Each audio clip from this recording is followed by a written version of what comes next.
네, 여러분 반갑습니다. 국민회계사 정윤돈입니다.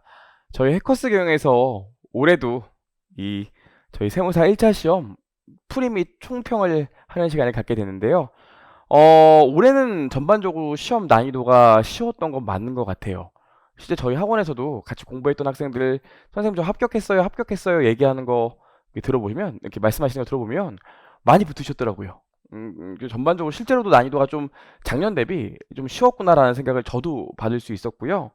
그나마 좀 시험이 어려웠던 게 이 회계학에서 재무회계가 어려웠죠. 또 제가 알기로는 원가는 굉장히 좀 난이도가 낮았다고 하더라고요. 저희 어민 선생님도 그렇게 말씀하시고.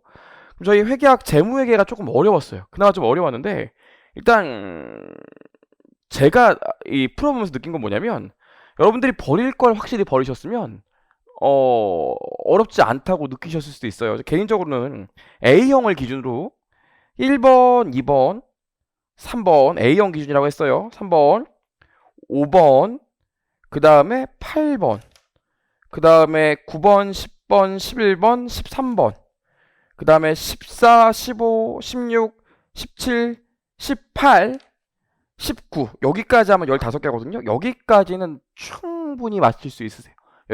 여기까지 맞추시고 나머지 거 다 3번으로 미셔도 여러분 충분히 합격하는 데는 지장이 없으셨을 것 같아요. 그래서 오히려 너무 떨려가지고 그 욕심을 부리셨으면 좀 시간이 걸리고 말리시는 분이 있으실지 모르겠는데 그 제가 전에도 말씀드렸던 것처럼 시험지를 받아가지고 뭘 먼저 풀겠다 이렇게 하지 말고 쭉 넘겨보면서 내가 풀 수 있을 것 같은 문제를 먼저 딱 세팅해놓고 그걸 풀고 나머지는 시간 되는 순서까지 풀면 된다고 했었잖아요. 실제 이 시험도 그렇게 풀었으면 체감 난이도가 그렇게 높게는 느껴지지 않았을 거예요. 특히나 말 문제 같은 경우엔 굉장히 뭐랄까 올해 시험이 굉장히 쉬웠어요. 답이 탁탁 보이게 나왔기 때문에 여러분이 충분히 해결할 수 있으셨을 것 같고 여러분 아시는지 모르겠지만 A형 기준으로 21번 충당부채 문제죠. 이건 제가 봐도 명백한 출제 오류입니다. 잘못 내셨거든요. 이렇게 개인적으로 느끼기에는 이번에 시험 일정이 바뀌셔서 그런지 모르겠는데 처음 내신 분이 들어간 것 같아요. 문제가 좀 이렇게 정교하지가 못하다는 생각을 되게 많이 들었어요. 그래서 꼭 21번 만들어도 많이 21번이 아니더라도 큰 오류는 없더라도 문제가 좀 정보가 너무 좀 제한적이다 이런 생각이 드는 문제들이 꽤 있었는데 이 충당부채 문제는 제가 볼 때는 이거는 정말 잘못 내신 것 같아요. 이거는 뭐 제 개인적인 생각으로는 이의제기 가능성도 되게 높아요. 작년에도 이의제기 문제가 회계학에서 하나 이 얘기가 되는 게 있었는데 저도 옛날에 그때 이의제기를 썼던 걸로 기억이 나는데 채택이 안 됐거든요. 근데 작년 거는 출제자 입장에서도 충분히 디펜스 할 수 있는 요소들이 있었는데 21번은 디펜스 할 요소가 글쎄요. 그렇습니다. 아무튼 그렇고요. 자, 이제 문제 풀이를 한번 해보죠. 1번을 보시면 저희 개념 체계가 개정됐기 때문에 제가 마지막에 쪽집게 특강에서도 얘기했었지만 실제로 개념 체계 개정된 내용을 회계사, 세무사, 회계사, 간평사, 관세사, 공무원까지도 개정된 내용을 내진 않았거든요. 그래서 개정된 내용 확인하지 마시고 질적 특성 정도만 보라고 했는데 1번에서 질적 특성이 나왔죠. 문제가 굉장히 쉽게 나왔어요. 답은 당연히 5번이고요. 아시겠지만 보강적 질적 특성은 근본적 질적 특성을 서포트하는 애기 때문에 근본적 질적 특성이 만족이 안 되는 상태에서 보강적 질적 특성만 만족이 된다고 유용한 정보가 되진 않잖아요. 근데 5번 보시면 보강적 질적 특성은 정보가 목적 적합하지 않거나 나타내고자 하는 바를 충실하게 표현하지 않더라도 다른 말로 근본적 질적 특성에 만족이 안 되더라도 보강적 질적 특성 그 자체가 유용한 정보를 만들 수 있다. 틀린 말이죠. 절대 될 수가 없어요. 그래서 1번은 5번이 답이고요. 저도 좀 혼내야 될 것 같은데 개념책에 개정된 내용, 이 자산부채, 자본의 정의, 인신요건 바꿨고 측정 기준도 좀 개정이 됐잖아요. 보지 말라고 말씀드렸는데 나왔죠. 근데 답은 너무 간단했어요. 사실 여러분들 이번에 시험 보신 분이라면 개념책의 질적 특성 외에도 개념책에 개정된 부분에 대해서 한 번쯤은 들어봤을 거예요. 가장 인상 깊었던 게 뭡니까? 가장 인상 깊었던 게 자산부채 정의가 바뀐 게 좀 인상적이지 않았나요? 그 중에서도 정의가 추가된 게 뭐였죠? 잠재력이었죠. 경제적 자원의 유입에 대한 이 잠재력이 바뀌었잖아요. 잠재력이 무슨 표현이었죠? 거기 교재 문제 5번에 나온 것처럼 경제적 효익의 유입 가능성이 높은 경우에만 자산으로 정의할 수 있는 게 아니라 이제 잠재력이라는 개념이 들어왔기 때문에 경제적 효익의 유입 가능성이 낮더라도 잠재력을 갖게 돼서 자산의 정의를 충족하는 경우가 생길 수 있다. 이게 제일 가능성이 높다고 그랬었잖아요. 기본 강의할 때도 객관식 할 때도. 답이 5번에 딱 그 문구가 나왔죠. 그래서 나머지 1번, 2번, 3번, 4번, 특히나 4번 같은 경우에 공정가치는 거래원가를 반영하지 않는다는 얘기는 우리 매번 했었고요. 5번을 보시면 경제적 효입의 유입 가능성이 낮으면 자산으로 인식해서는 안 된다 그랬는데 이제 잠재력이라는 개념이 들어왔기 때문에 경제적 효입의 유입 가능성이 높지 않더라도 낮더라도 자산으로 정의되고 인식될 가능성도 있다고 했었죠. 그래서 5번이 정확히 딱 틀렸었고 3번 보시면 이번에 회계사, 간평사, 관세사 심지어 공무원까지 수익에서 말 문제가 다 나왔기 때문에 저희도 이번에 수익 말 문제가 나온다고 그랬죠. 아니나 다를까 나왔는데 저는 개인적으로 좀 실망했던 게 너무 쉽게 나왔죠. 그쵸? 보시면 3번이 답이라는 걸 딱 알 수 있어요. 차분히 읽어보시면 3번이 왜 옳지 않습니까? 기본적으로 이 수익이라는 건 고객이 받을 권리를 갖게 될 대가가 아니라 기업인 내가 받게 될 권리죠. 그렇죠? 그래서 고객이 받을 권리를 갖게 될 대가가 아니라 기업이 갖게 될 대가를 얘기하는 거기 때문에 틀렸어요. 그래서 3번이 틀렸고요. 여기까지는 뭐 너무 쉬웠고요. 4번까지 볼게요. 그래서 아마 시험장에서 A형 문제를 푸신 분들은 1번, 2번, 3번까지는 뭐 쉽게 무난하게 풀 수 있으셨을 거라고 봐요. 만약에 개념책에 개정된 걸 아예 안 봐서 2번을 제꼈다 하더라도 뭐 1번, 3번 정도는 솔직히 쉽게 답을 가려냈을 거라고 생각합니다. 4번인데요. 제 생각에 이 시험지를 받아가지고 4번을 푸신 분은 말렸어요. 왜냐면 4번이 이게 계산 과정이 정말 복잡해요. 저도 이거 풀어보면서 무슨 생각이 들었냐면 이 출제위원분이 이거 미쳤네 이런 생각이 들었어요. 이거는 제가 볼 때는 넘어가라고 넘기라고 낸 문제지 풀라고 낸 문제는 아닌 것 같아요. 너무 복잡하고 계산 과정이 시간이 오래 걸려. 그리고 이런 걸 맞춘다 하더라도 요거 제가 푸는데도 계산기 뚝딱뚝딱 하니까 한 1분 가까이 걸리던데 여러분이 풀면 1분 넘게 걸리거든요. 그러다 실제로 딱 풀었는데 보기에 답이 없어. 그러면 이 멘탈이 훅 나가기 때문에 이건 그냥 바로 넘어가시는 게 제일 좋았을 것 같아요. 그리고 일단 풀어드리면 자 보시죠. X1년 10월 1일 날 480만 원에 취득했대요. 그럼 그림을 그냥 그려서 푸는 게 제일 좋으니까 480만 원에 취득했고요. 언제 취득했어요? 10월 1일 날 취득했죠. 그럼 X2년 12월 말까지는 몇 개월이죠? 3개월만 상각돼야 되는 거 아니겠습니까? 일단 내용에서 5년 잔존가치방의 정액법이라고 했으니까 3개월 동안의 감가상각비를 보면 480만원 빼기 잔존가치 0이고요. 내용에서 5년인데 올해는 3개월만 갖고 있었으니까 12분의 3이 와야겠죠? 그럼 계산하면 감가상각비가 얼마 나오냐면 24만원 나옵니다. 그럼 X1년 말의 장부금액은 456만원 나올 거예요. 왜 이렇게 하는지 모르겠는데 그리고 나서 X2년 4월 1일 날 자본적 지출했대요. 중요한 게 뭡니까? 자본적 지출을 하게 되면 자본적 지출을 하는 날까지는 감가상각을 해주셔야 된다고 그랬죠. 그래서 마저 3개월을 또 감가상각 해줘야 된다고요. 4월 1일까지. 그럼 3개월을 감가상각하면 똑같은 3개월이니까 24만원이 나오고 장부금액이 432만원으로 바뀌었죠. 이 상태에서 자본적 지출 얼마? 120만원 있었던 거 아닙니까? 그럼 유형자산의 장부금액이 얼마로 바뀌어요? 552만원으로 바뀌어요. 여기까지는 제가 그냥 참고 넘어가려고 그랬는데 그리고 나서 이제 감가상각을 해줘야 될 거 아닙니까? 그럼 남은 기간 몇 개월? 9개월 동안 X2년도에 감가상각을 해줘야 될 거예요. 연수합계법으로 바뀌었어요. 그쵸? 거기까지는 뭐 괜찮은데 잔존 내용에서 8년 이런 8년 이게 뭐예요? 이거 지금 계산기 지금 뭐 노가다 시키는 것도 아니고 그럼 또 여기 9개월 동안의 감가상각비는 어떻게 됩니까? 552만원으로 바뀌었고 잔존가치가 12만원으로 바뀌었으니까 잔존가치 12만원 바뀐 걸로 보시면 되겠죠. 지금 이 시간은 우리 이번 시험 나온 걸 같이 공부하면서 이 시험 내용을 충실히 여기 시험과 관련된 출제된 내용을 충실히 정리해 보는 게 아니라 실제로 이런 생각 많이 하실 거라고요. 시험 보신 분 중에 합격하셨던 불합격하셨던 나는 이거 푸는데 시간 엄청 걸리던데 붙은 사람들은 어떻게 풀었을까? 아마 저처럼 풀었을 거예요. 그래서 이걸 보시고 이 일반적으로 좀 붙었거나 고득점 한 친구들은 저렇게 그냥 빨리 풀고 넘어갔구나. 내가 이런 게 좀 부족했구나. 요 정도 생각하시고 넘어가시면 될 것 같고요. 붙으신 분들은 사실 이것이 보진 않으실 것 같은데 붙으신 분들은 그렇지 나도 저렇게 풀었어 하고 그냥 넘어가시면 돼요. 그렇죠? 지금 이거 보면서 우리가 공부를 해보자는 건 아니에요. 이렇게 풀어야 되는구나. 이 생각을 한번 보자는 거죠. 그럼 계속 보시면 552만원에서 12만원 빼고요. 8년이래요. 진짜 왜 그런지 모르겠는데. 그럼 8부터 8756 8765 4322를 다 더해주면 되겠죠? 다 더하면 36 나와요. 그리고 첫 해 시작이니까 8, 그리고 올해는 9개월만 생각을 해주면 되니까 12분의 9 해주면 되겠죠. 이렇게 감가상각하면 이 상각비가 얼마 나와요? 90만원 나옵니다. 그래서 X 2년 말에 유형자산의 장부 금액이 400 얼마 나와요? 462만원 나오게 돼요. 도대체 왜 이러는지 모르겠는데 이렇게 하고 나서 그 다음 연도가 됐더니 X 3년 7월 1일 날 처분한대요. 왜? 도대체 왜 이렇게까지 길게 되는지 모르겠는데 회계사도 이렇게 길게 안 나온다. 이 7월 1일 날 처분하니까 7개월이 아니라 6개월이죠. 제가 지금 흥분했네요. 6개월 감가상각을 해야 됩니다. 여기서 연수합계법의 묘미가 나오죠. 연수합계법은 상각률을 적용하기 때문에 이 상각률을 12개월 다 안 썼으면 그 다음 연도에도 요 상각률과 관련된 잔여 기간이 3개월을 상각해주고 그리고 남은 기간을 다음 상각률을 적용하잖아요. 아시죠?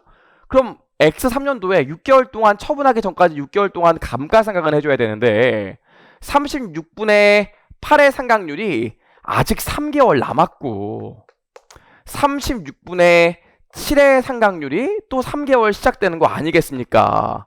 그럼 계산하면 552만원 빼기 12만원 곱하기 36분의 8 곱하기 12분의 3 그리고 요 금액에다가 곱하기 36분의 7 시작하면서 12분의 3에서 6개월 동안 감가상각비가 완성된다고요.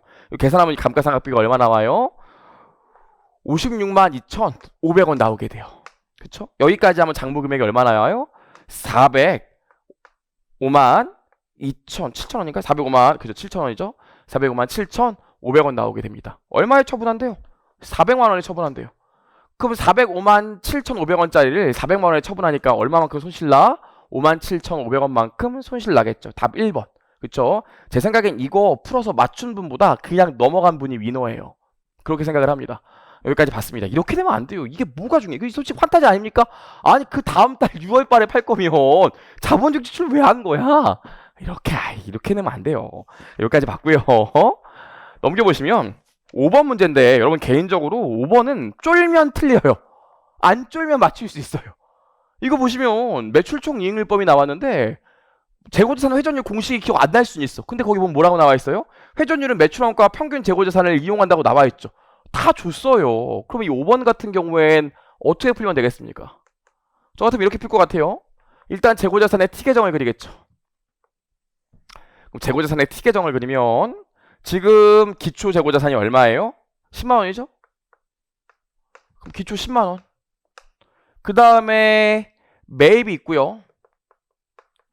매출 원가와 기말 재고가 있는데 문제에서 뭘 줬어요? 매출을 주고 매출총 이익률을 줬죠.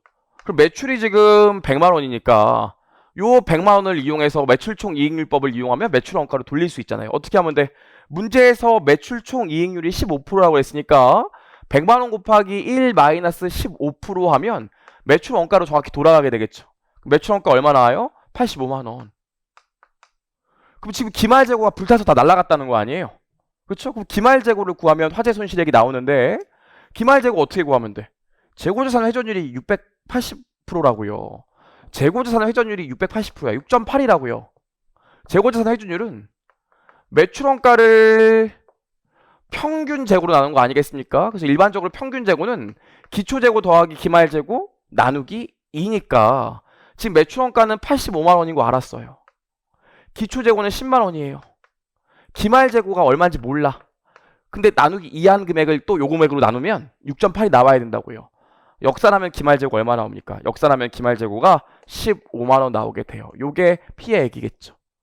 요렇게 계산하시면 돼요. 그럼 이게 쫄지 않고 했으면 당연히 풀 수 있으셔야 돼.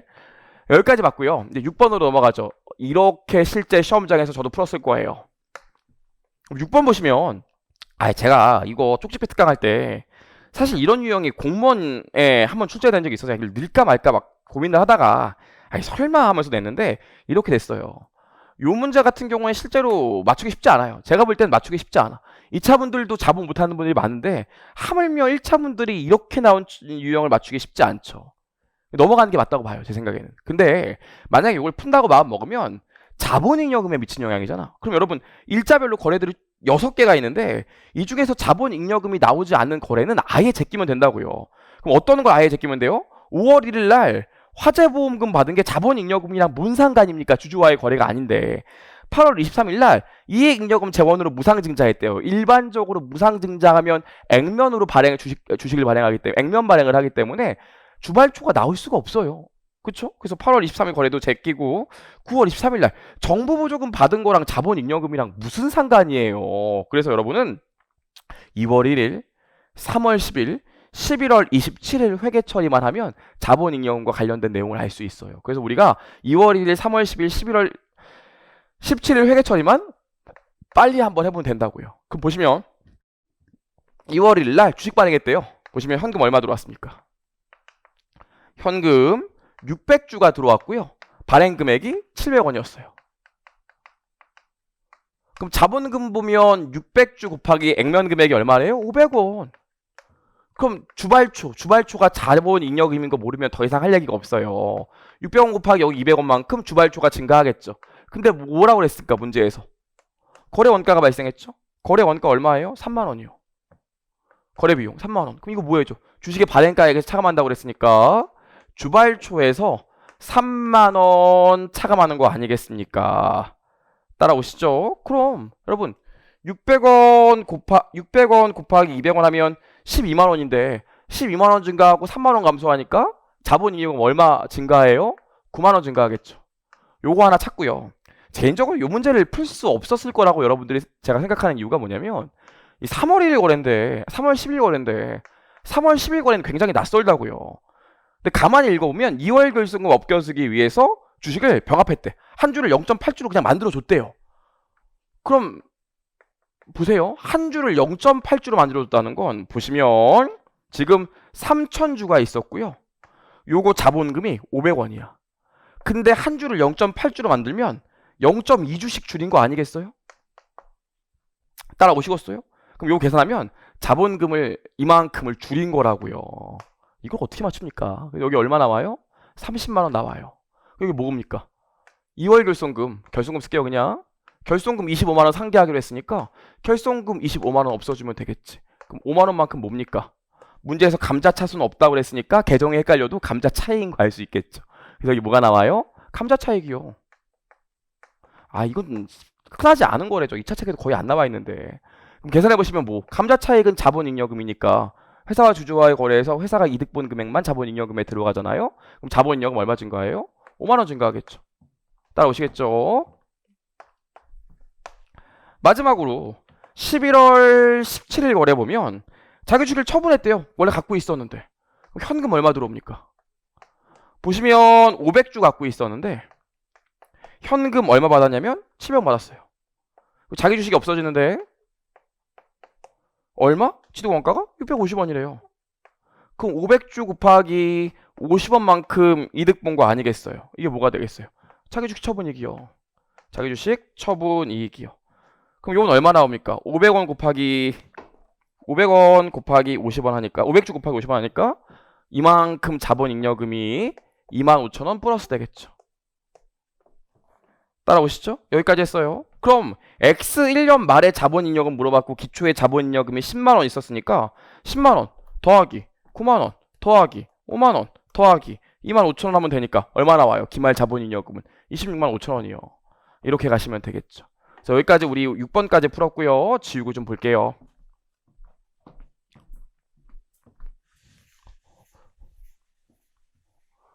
작년에 세무사 시험이 회계하기 너무 어려워서 그랬죠. 작년에 솔직히 문제가 한 문제 한 문제가 다 주옥 같아서 이게 푸는데 시간이 굉장히 오래 걸렸죠. 근데 올해 문제는 어색한 게 좀 몇 개 있지만 막상 풀려고 마음 먹으면 금방 풀 수 있는 것들이 많았어요. 금방 풀 수 있는 것들이 정확히 풀이 방법을 아신다면 7번 같은 경우엔 사실 이 재고자산에서 소매제고법은 딱 한 번 나왔어요. 재작년에. 그래서 또 안 나올 주제라고 생각했는데 나왔죠. 그래서 사실 소매제고법 여러분들 잘 공부 안 하시기 때문에 요것도 사실 틀리셔도 된다고요. 소매제고법 공부 잘 안 하시잖아요. 그렇죠? 그럼 요번 소매제곱법 문제 잠깐 풀어보면 일단 원가의 t 계정을 하나 그리고 매가의 t 계정을 하나 그려야 되는데 보시면 기초제곱 원가가 12,000원, 당기 매입액이 649700 있고 매입 운임이 300원 있으니까 당연히 매입 운임은 매입에 가산해줘야겠죠. 그럼 여기 얼마 남아요? 65만원이요. 정상 파손은 어차피 매출원가에 들어가기 때문에 고려하지 않고요. 그래서 여기 계산하면 얼마 나와요? 66만 2천원 나옵니다. 오케이. 판매 매가의 t 계정으로 보면 기초재고 14,000원이고요. 매입 보시면 매입 운임은 없고 일단 매입에 999500 있고요. 매출 100만원인데 매출 환입이 있으니까 빼주시면 되겠죠. 그래서 이쪽에 999500 나와요. 매출 환입 당연히 빼주셔야 될 것 같고 순인상 500원 있대요. 그럼 여기 순인상 500원 더해주시고 순이나 300원 있으니까 여기 순이나 300원 빼주셔야겠죠. 정상파손은 매가의 t 계정에서는 고려하죠. 이렇게 다른 건 아무것도 없으니까 이 대차가 맞아야 된다고요. 여기 보시면 요거 다 계산하면 1013700 나오고요. 대차를 맞추니까 기말재고 매가가 나올 건데 기말재고 매가가 14,000원 나오게 됩니다. 여기까지요. 그럼 이제 우리 뭐 해줘야 돼요? 매출 원가율을 계산해야겠죠? 그럼 매출 원가율 볼게요. 저가 기준 선입선출법이니까 분모는 일단 1013700에서 기초재고 14,000원을 빼주시고 순이나 300원을 다시 더해주면 될 것 같고요. 분자는 662000에서 기초재고 12,000원을 빼주면 됩니다. 그럼 계산하면 놀랍게도 얼마 나오냐면 65% 나오게 돼요. 숫자가 딱 떨어지거든요. 그럼 내가 여기까지 풀면 맞았다는 걸 알 수 있겠죠. 그럼 어떻게 하면 돼요? 14,000원에 65% 곱하면 기말재고 원가가 나오죠? 계산하면 기말재고 원가가 아이고 이거 제가 계산해봐야겠다. 숫자를 14,000원에 65% 하니까 얼마 나오냐면 9,100원 나와요. 기말재고가 9,100원 나옵니다. 그럼 역산하면 당연히 매출원가가 나오니까요. 매출원가 얼마 나와요? 652900 나와서 답이 5번 되겠죠. 하실 수 있겠죠? 여기까지 봤고요. 8번 볼게요. 8번은 여러분 맞춰주셔야 돼. 8번. 자 보시면 이런 문제가 나오면 일단 재고자산의 t 계정을 한번 그려보자고요.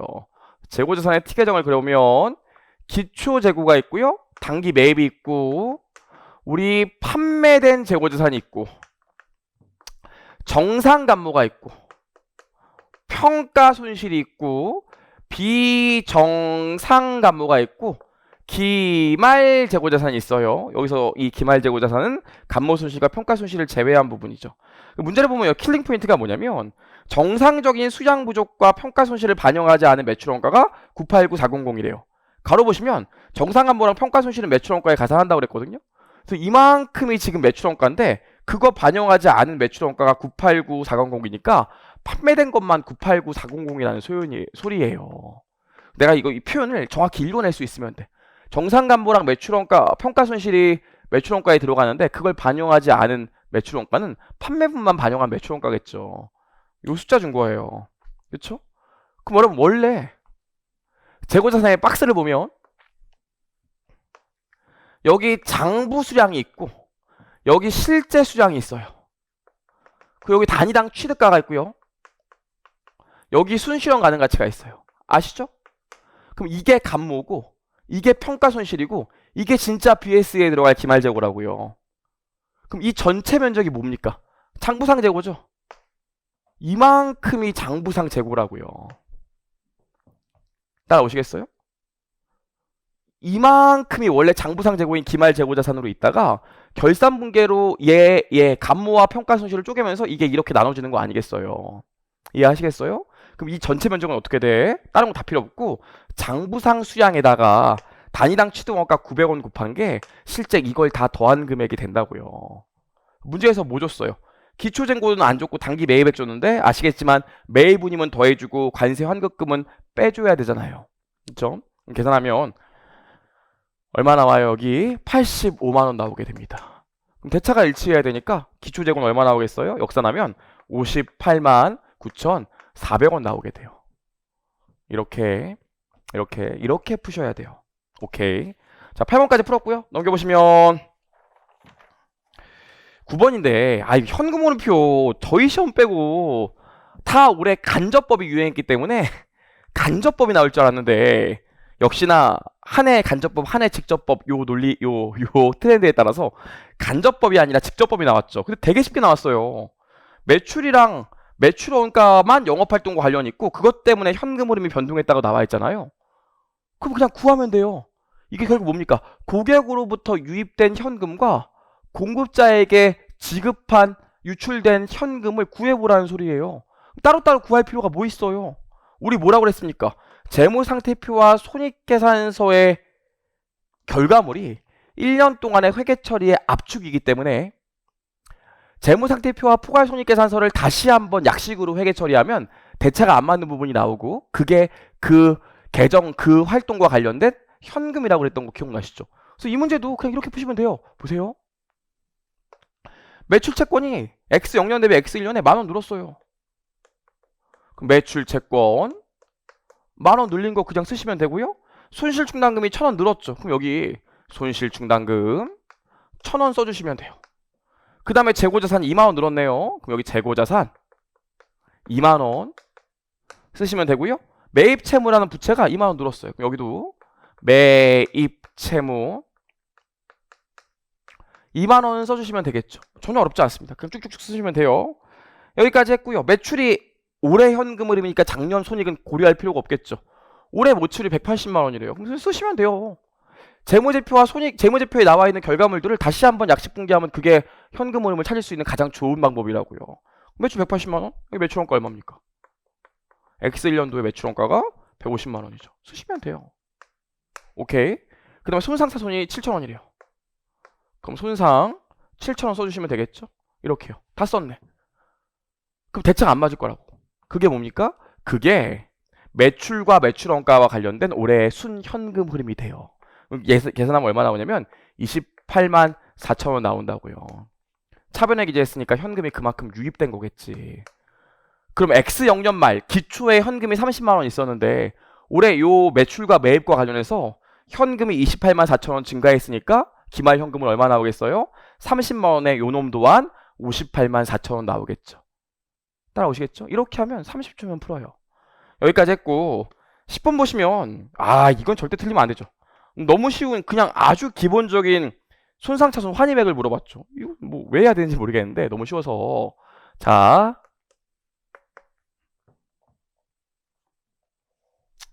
보시면 200만원에 취득했대요.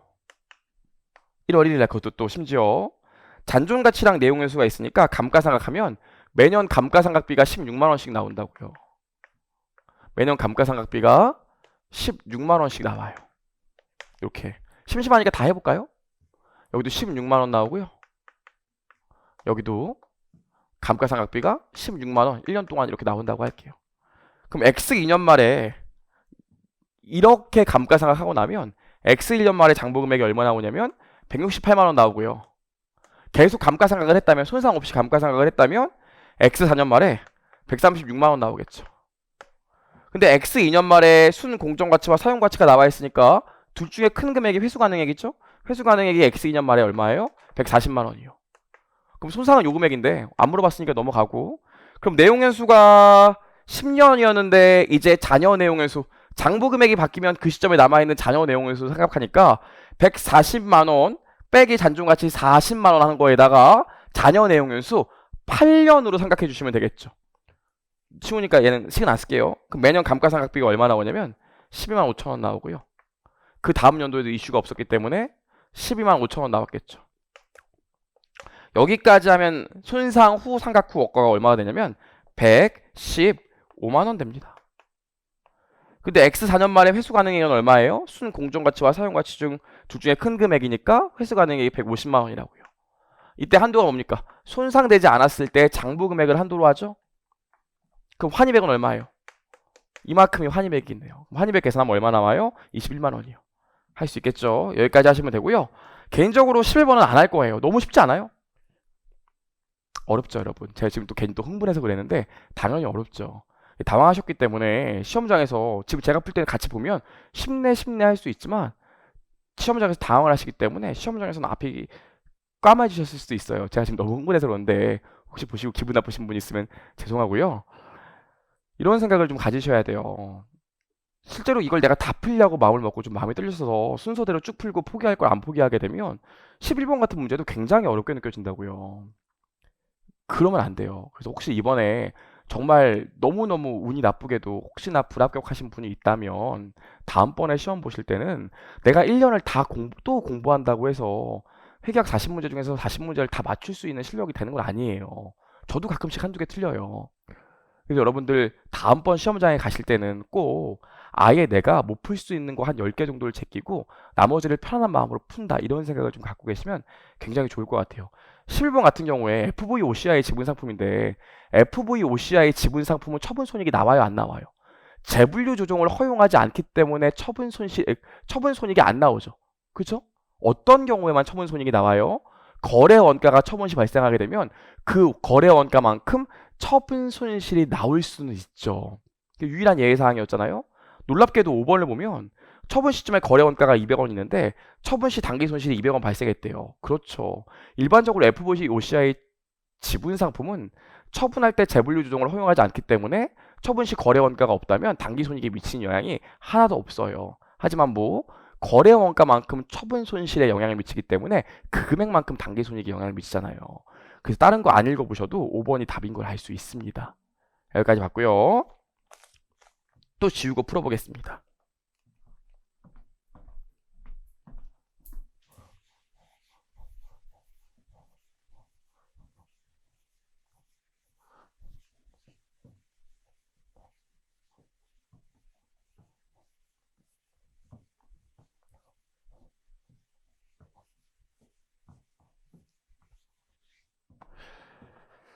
12번 보시면 진짜 오랜만에 자본유지 개념이 나왔어요. 잘 나오는 주제가 아니었기 때문에 여러분 아마 이 대부분 학생들이 그냥 제끼셨을 거예요. 이게 잘 나오는 주제가 아니라 시험 임박해서 이것까지 다시 보고 그러진 않으셨을 거예요. 자본유지 조정인데 이 문제는 이렇게 풀면 되죠? 이렇게 여기 기초 자본 놓고 여기 기말 자산 놓고 그쵸? 그 다음에 여기 자본유지 조정 대차 안 맞는 건 당기손익이다. 이렇게 생각하시면 되고요. 지금 기말에 보시면 현금이 2,200원 있대요. 2,200원. 기초에 돈 얼마 있었냐면 1,800원 있었습니다. 실물 자본유지 개념을 적용했기 때문에 생산 능력에 관심이 있잖아요. 그럼 기초에 내가 1,800원 있는데 두 개 샀죠. 600원짜리. 그게 중요한 게 아니라 생산 능력에 관심이 있는 거기 때문에 기초에 1,800원 있었으면 3개 살 수 있었다고요. 그럼 기초에 1,800원을 600원으로 나눠주면 3개 살 수 있었는데 기말에 그거 구입 가격이 얼마예요? 700원이죠? 그럼 기말에는 2,100원이 있어야 3개를 살 수 있다고요. 그럼 자본유지 조정은 얼마? 300원. 당기순이익은 얼마? 100원. 대차를 맞추면 되니까. 그래서 300원, 100원에서 답이 1번이겠죠. 좋아요. 여기까지 했고요. 13번인데 13번은 여러분 공부를 좀 하셨으면 파악을 할 수 있는데 두 가지를 좀 기억했으면 좋겠어요. 이연수익법 처분 시점에 제거해야 될 부채, 이연 정부 보조금의 수익을 물어봤다는 건 결국 처분하는 시점에 정부 보조금이 얼마나 남아있으냐, 다른 말로 처분하는 시점에 정부 보조금의 장부 금액이 얼마냐 물어본 거라고요. 따라오시죠? 이연수익법이 중요한 게 아니라 처분하는 시점에 정부 보조금이 장부 금액이 얼마나 많이 있었냐가 중요했고, 아시죠? 정률법이나 이중차감법이 아니라면 정부 보조금을 해당되는 유형자산의 감가상각 방법 그대로 적용해서 상각을 해주면 그만큼 정부 보조금이 없어진다고 했던 거 기억하시죠? 그럼 이 문제 같은 경우에는 뭐 다른 게 고민할 게 없는 게 이렇게 하시면 돼요. 지금 X1년 4월 1일 날 정부 보조금을 얼마 받았냐면 30%에 해당하는 금액이니까 36만 원 받았습니다. 그래서 X1년도에는 9개월 상각할 거고요. X2년도에는 아무 얘기가 없었으니까 12개월 상각하면서 감가상각비와 상계하지 않고 이연수익법이니까 별도의 정부 보조금 수익 잡으면서 이연수익을 없애줬겠죠. 그리고 X3년도에 어떻게 했어요? 7월 1일 날 처분했으니까 X3년도에 6개월만큼 상각됐을 거 아닙니까? 그럼 이렇게 하면 돼요. 36만 원의 정부 보조금이 있는데 나는 요 시점에 장부 금액이 궁금해. 거기다 정액법이야. 그럼 지금 내용 연수가 몇 년입니까? 5년이니까 연수를 월수로 봤으면 60개월이라고요. 전체 60개월 중에서 지금 몇 개월이 지나갔어요? 27개월이 지나갔죠. 그럼 60개월 중에서 33개월 남은 거 아니에요. 이렇게 계산하면 정부보조금 장부 금액이 19만 8천 원 나와요. 요 시점에 장부 금액이. 그럼 유형자산 처분하면 요 시점에 정부보조금이 없어지면서 보조금 수익으로 바뀌지 않습니까? 답이 얘예요. 그렇죠? 여기까지 13번 봤습니다. 그래서 여기까지 봤고요. 넘겨보시면 14번인데 이거 진짜 잘 몇 년 동안 회계학이 들어가는 모든 시험에서 잘 안 나왔었는데 이번에 관세상가 간평상가에서 한번 터졌죠. 제가 그래서 이거 혹시 나올 수도 있으니까 한번 봐달라고 했는데 나왔어요. 또 쉬운 게 누적적이면서 완전 참가적입니다. 그럼 이거 그냥 FM으로 좀 풀어보시면 이렇게 나누면 될 것 같아요. 자, 보통주한테 지급할 배당금을 물어봤는데 여기 우선주 있고요. 여기 보통주 있어요. 그 다음에 X1년 초부터 했는데 배당을 한 번도 못 줬대. 그럼 X1년, X2년 배당 못 줬을 거고요. X3년은 당기분이 있고 자녀분이 있겠죠. 그쵸? 그럼 우선주 같은 경우에 누적적 우선주니까 못 받은 거 있으면 받아내야 되잖아요. 그럼 우선주의 자본금이 총 200만 원인데 배당률이 6%고요. 요걸 2년 동안 못 받았잖아. 이제 받아내야겠죠. 돈 생겼다니까. 그 다음에 보통주는 안 받은 거 있으면 안 줘요. 그럼 당기 것도 일단 받아야 되니까 100만 원 곱하기 6%에서 당기 거 받고요. 보통주도 자기 거는 받아야 되니까 300만 원 곱하기 4%에서 자기 거 배당금도 받았을 거라고요. 따라오시죠? 여기까지 했습니다. 그럼 우리 여기까지 하면 한번 볼까요? 지금 요거 12만 원인데 12만 원이 한 개, 두 개, 세 개 있었으니까 총 3개 있었고요. 요것도 12만 원이거든요. 12만 원 하면 더 합해서 지금 여기까지 48만 원 배당 줬어요. 그럼 100만 원 중에서 아직 자녀분이 얼마 남아 있습니까? 52만 원이 자녀분이죠. 근데 얘는 완전 참가적이라고 했으니까 요 52만 원을 우선주와 보통주의 자본금 비율로 나눠 먹으면 돼. 자본금이 200만 원, 300만 원이니까 2 더하기 5분의 2 더하기 3 여기 2 하면 되겠죠.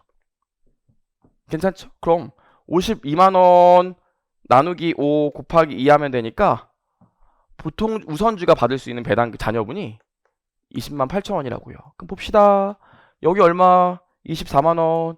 여기 얼마? 12만 원. 여기 얼마? 20만 8천 원. 그래서 총 우선주한테 56만 8천 원 배당 준다고요. 전체 배당 가능한 금액 100만 원에서 56만 8천 원 빼면 얼마 나와요? 43만 2천 원 나오죠? 그게 보통주가 받을 배당액이겠죠. 그래서 1번이요.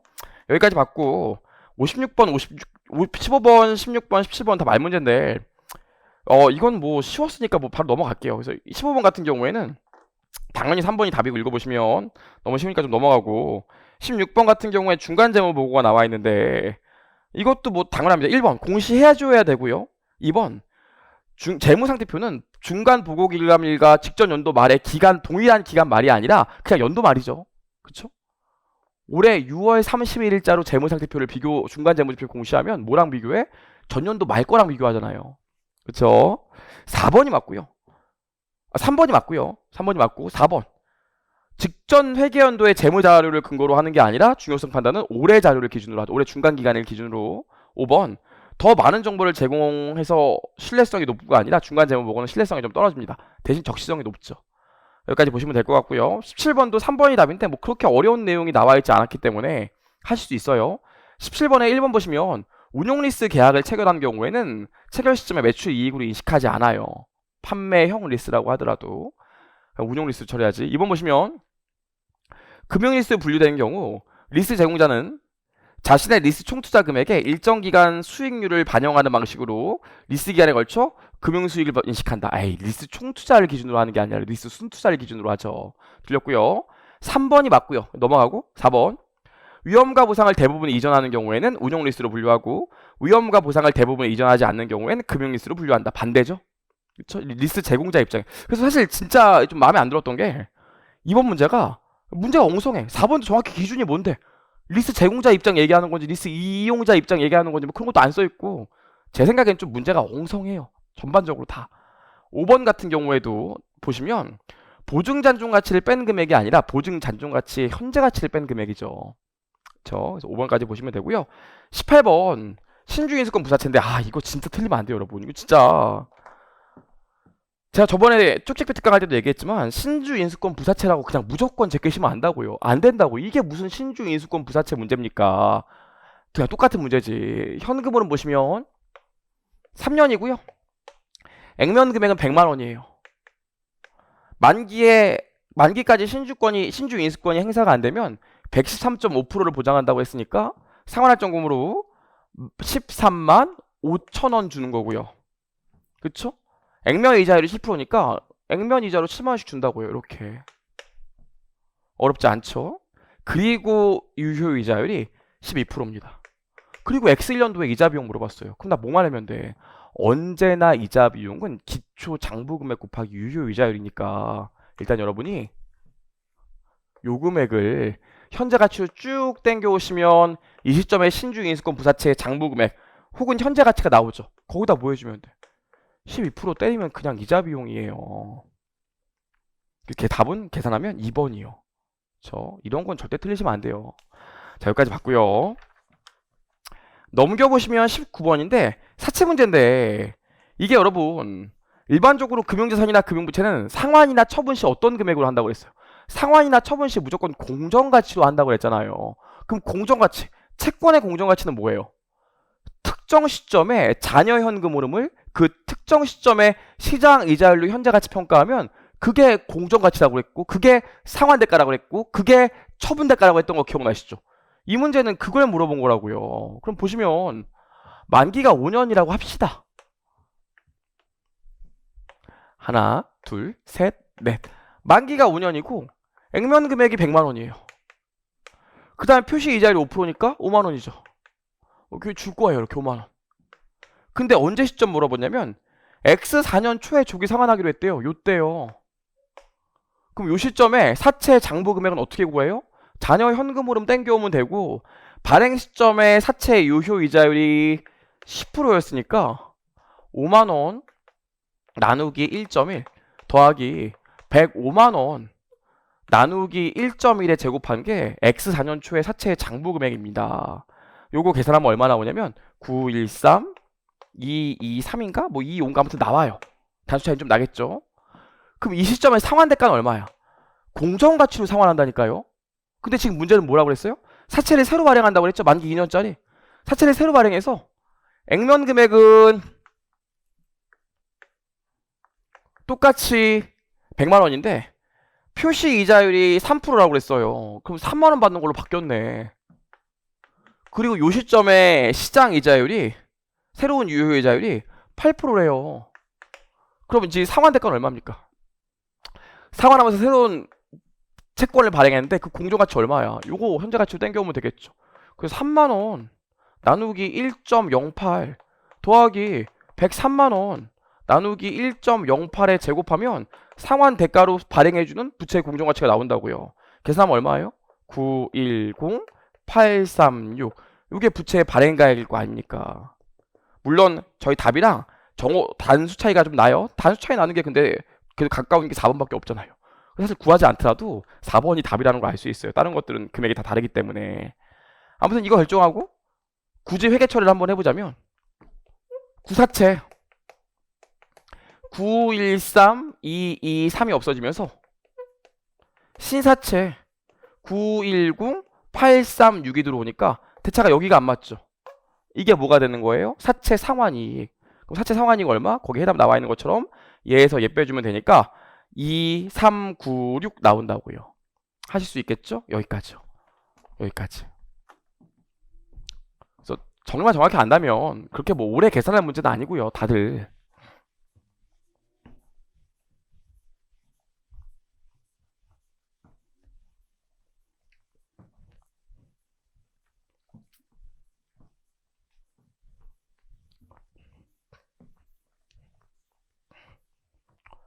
자, 여기까지 하고 나서 이제 20번이다. 이거는 제가 개인적으로 좀 속상했던 게 제가 법인세 회계 야매풀이법 가르쳐 드렸잖아요. 한 방에 풀 수 있는 거.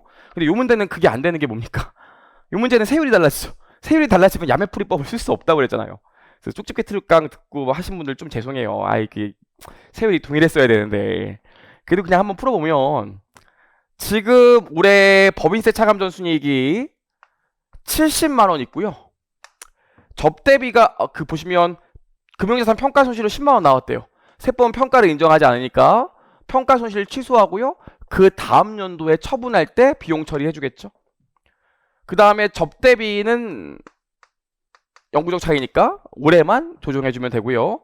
미수이자가 발생했는데 세법상 미수이자 인정하지 않죠. 마이너스 2만 원. 그리고 언제? 실제로 나중에 이자를 수령할 때 수익 잡잖아요. 보시면 되겠죠. 간단해요. 여기까지 하면 여기 얼마 나옵니까? 요거 88만 원 나오고 요거 얼마 나와요?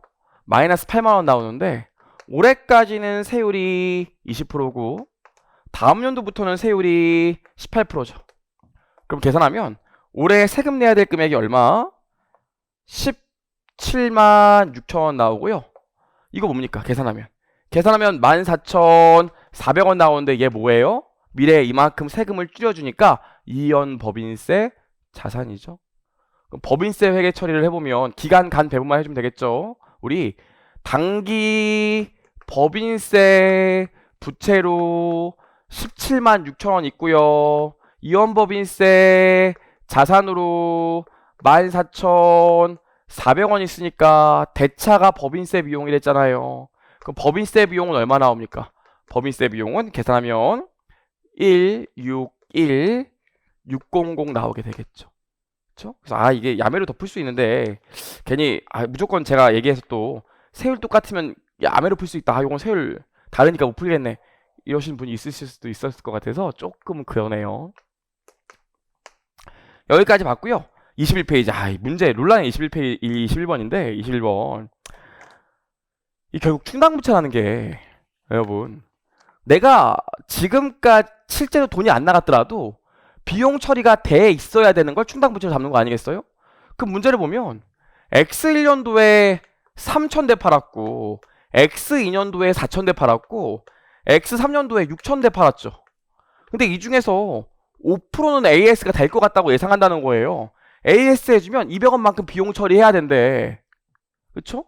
보증기간이 3년이기 때문에 X1년에 팔았더라도 X2년, X3년 말이 되면 X1년에 판 거에 대한 보증기간이 아직 1년 남아있어요.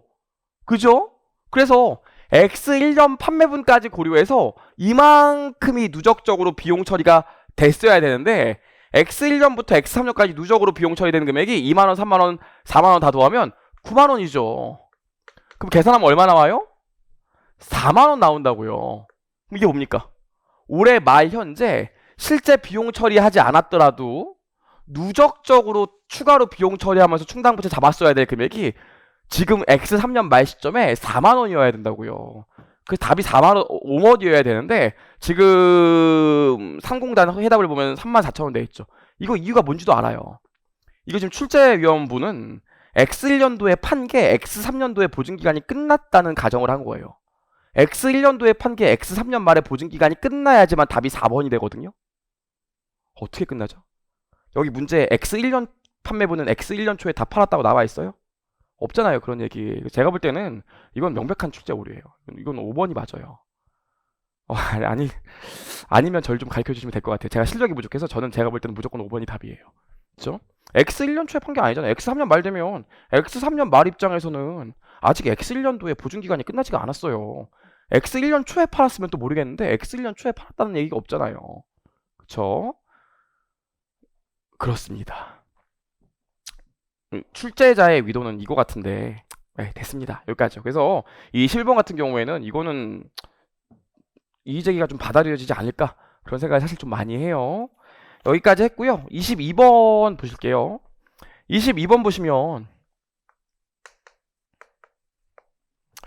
지금 희석주당이 계산이 나와 있는데 희석을 다 해보라고는 안 하고 가중평균 유통보통주식수당 잠재적 보통주식수만 구하라고 했죠.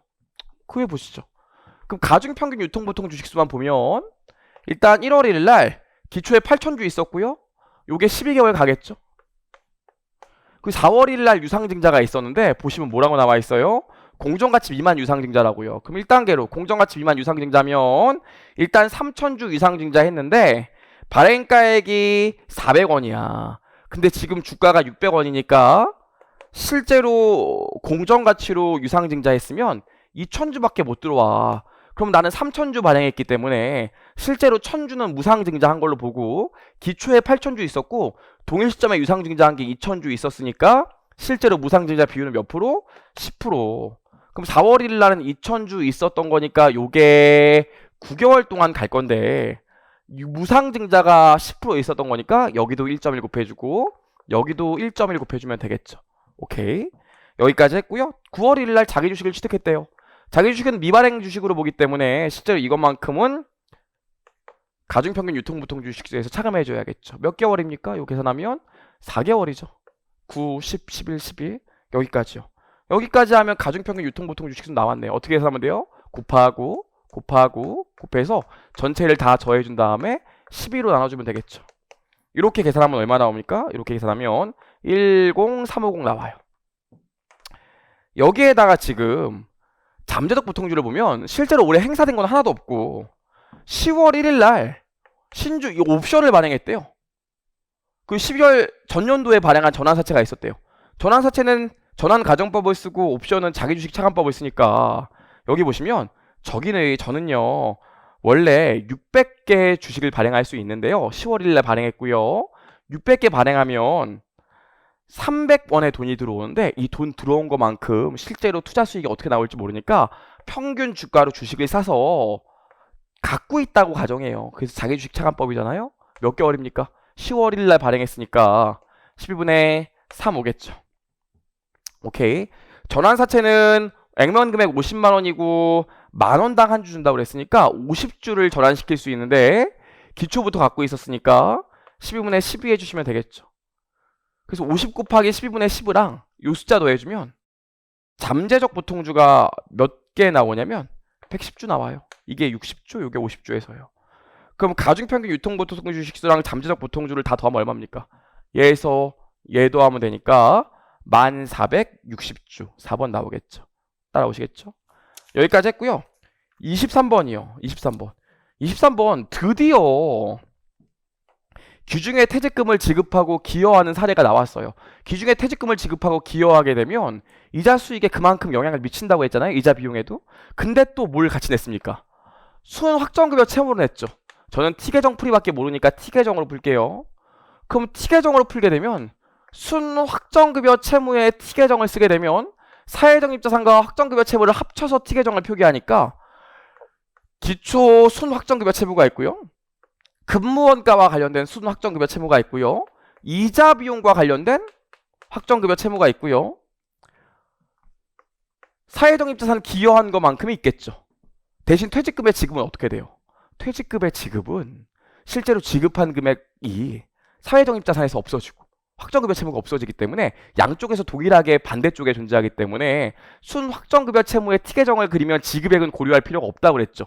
어차피 이 지급액만큼 이자 수익과 이자 비용에 동일하게 영향을 미치기 때문에 역시 이자에도 고려할 필요가 없어요. 그래서 이렇게 기말이 나온다고요. 물론 대차가 안 맞을 때는 여기 재측정 손익이 오게 될 건데 문제 보시면 재측정 손익에 대한 언급은 또 없어요. 아예 진짜 그렇다고요. 그럼 없나 보죠 뭐. 그럼 보시면 기초 보시면 90만원 있었고 사회적립자산의 공정가치가 72만원이니까 여기 얼마? 기초에 18만원 나올 거고요. 단기 근무원가가 12만원 있었다니까 12만원 써주시면 되고요. 그쵸? 퇴직금의 지급 9만원은 고려하지 않는다고 그랬어요. 그 다음에 실제로 퇴직금 사회적립자산에 기여한 게 6만원인데 요게 10월 1일이라고요.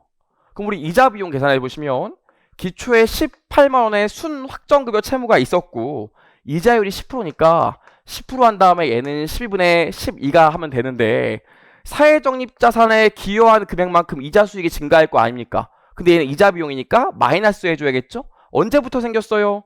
10월 1일날 나 기여금을 납부했으니까 이자율 10%에서 3개월만큼 이자 수익이 발생돼서 이자 비용을 줄일 거 아닙니까? 그래서 이거 계산하면 이자 비용이 얼마 나오냐면 16,500원 나와요. 그럼 뭐 OCI에 대한 얘기는 없으니까 무시하고 대차가 맞아야 되니까 다 더한 거에서 얘 빼주면 얼마 나와요? 25만 6,500원 나오게 됩니다. 따라오시겠죠? 그러니까 실제로 여러분 시험장에서 제가 제 강사라서 진짜 빨리 풀려고 엄청 자랑하나 보다 이게 아니라 실제로 여러분이 풀려고 마음 먹었는 요 정도로 그냥 풀고 넘어갔어야지 이게 시간 내에 가능하다고요. 안 되죠. 그러니까 여러분들은 실제로 한 10개 정도는 못 푸신다고요. 그쵸? 처음부터 제끼리 읽어보시고 이거는 지금 내가 준비한 거에서 좀 벗어나다 그런 것들을 빼시고 풀었어야 이게 합격 점수가 나오게 돼요. 그쵸? 좋아요. 여기까지. 사실 저는 언제부턴가 얘기를 안 하는데 20번, 21번, 22번, 23번 여러분들 실제로 21번이야 문제 오류가 있는 거고 19번 제외하고 20번, 22번, 23번은 여러분들이 실제 시험장에서 풀기 어려웠을 거라고 저는 생각합니다. 평소에 준비 잘 안 하시니까. 그쵸? 사실 23번 같은 경우도 판단을 해야 되는데 판단하기가 쉽나요? 그쵸? 여기까지 봤고요. 이제 24번으로 갈게요. 24번. 24번 보면 건설계약 나와 있는데 이게 미청구공사, 초과청구공사 나와 있는데 요즘 계약자산 계약부채 쓰잖아요. 제가 알기로 시중에 나와 있는 학원 중에서 미청구공사, 초과청구공사 계정을 아직 쓰는 학원이 그렇게 많지 않은데 계약자산 계약부채를 써야 되는데 미청구공사, 초과청구공사 나와서 이게 좀 헷갈렸던 분들도 좀 있었을 텐데 느낌상 미청구공사가 계약자산이고요. 초과청구공사가 계약부채다 이렇게 생각하고 푸시면 답이 똑같이 나와요. 그렇습니다. 그럼 일단 지우고 좀 해볼게요.